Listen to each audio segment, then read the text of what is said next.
कल शाम को चौक में दो चार ज़रूरी चीज़ें खरीदने गया था। पंजाबी मेवा फरोशों की दुकान रास्ते में तो पड़ती है।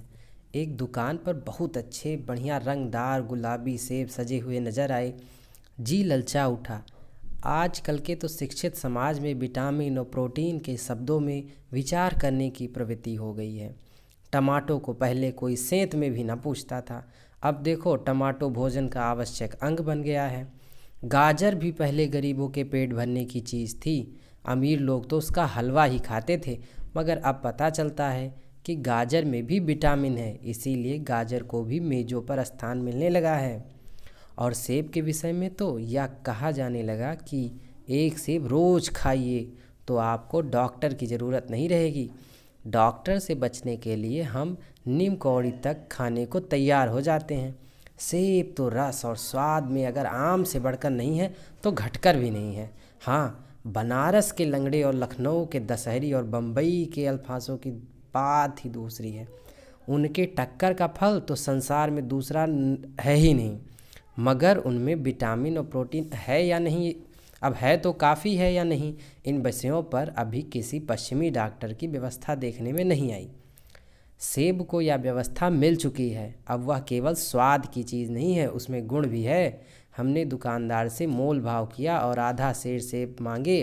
दुकानदार ने कहा, बाबूजी बड़े मज़ेदार सेब आए हैं, खास कश्मीर के, आप ले जाएं, खाकर तबीयत खुश हो जाएगी। मैंने रुमाल निकालकर उसे देते हुए कहा, चुन चुन कर रखना भाई। दुकानदार ने तराजू उठाई और अपने नौकर से बोला, लौंडे आधा सेर कश्मीरी सेब निकाल ला, चुन कर लाना। लौंडा 4 सेब लाया। दुकानदार ने तौला, एक लिफाफे में उन्हें रखा और रुमाल से बांधकर मुझे दे दिया। मैंने 4 आने उसके हाथ में रखे। घर आकर लिफाफा ज्यों का त्यों रख दिया।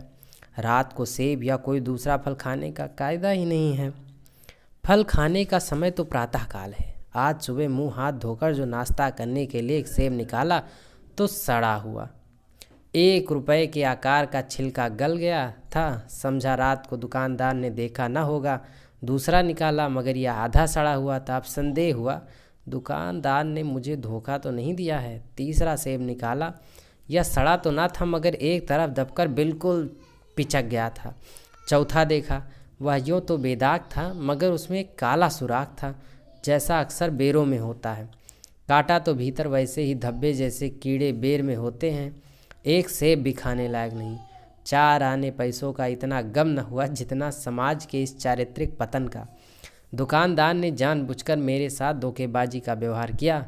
एक सेब सड़ा हुआ होता तो मैं उसको क्षमा के योग्य समझता, सोचता उसकी निगाह ना पड़ी होगी, मगर चारों के चारों खराब निकल जाएं, यह तो साफ धोखा है। मगर इस धोखे में मेरा भी सहयोग था। मेरा उसके हाथ में रुमाल रख देना मानो उसे धोखा देने की प्रेरणा थी। उसने भांप लिया था कि महाशय अपनी आंखों से काम लेने वाले जीव नहीं हैं और न इतने चौकस हैं कि घर से लौटाने आए। आदमी बेईमानी तभी करता है जब उसे अवसर मिलता है। बेईमानी का अवसर देना, चाहे वह अपने ढीलेपन से हो या सहज विश्वास से, बेईमानी में सहयोग देना है। पढ़े लिखे बाबुओं और कर्मचारियों पर तो अब कोई विश्वास नहीं करता। किसी थाने या कचहरी चले जाओ या म्यूनिसिपैलिटी में चले जाइए, आपकी ऐसी दुर्गति होगी कि आप बड़ी से बड़ी हानि उठाकर भी उधर न जाएंगे। व्यापारियों की साख अभी तक बनी हुई थी। यो तौल उनमें चाहे छटांग आधा छटांग कम लें, लेकिन आप उन्हें 5 की जगह भूल से 10 के नोट दे आते थे तो आपको घबराने की कोई ज़रूरत ना थी, आपके रुपए सुरक्षित थे। मुझे याद है एक बार मैंने मुहर्रम के मेले में एक खोमचे वाले से एक पैसे की रेवड़ियाँ ली थी और पैसे की जगह अठन्नी दे आया था। घर आकर जब अपने भूल मालूम हुई तो खोमचे वाले के पास दौड़ा गया। आशा नहीं थी कि वह अठन्नी लौटाएगा, लेकिन उसने प्रसन्नचित्त अठन्नी लौटा दी और उल्टे मुझसे क्षमा मांगी। और यहाँ कश्मीरी सेब के नाम से सड़े हुए सेब बेचे जाते हैं। मुझे आशा है पाठक बाजार में जाकर मेरी तरह आंखें न बंद कर लिया करेंगे, नहीं उन्हें भी कश्मीरी सेब ही मिलेंगे।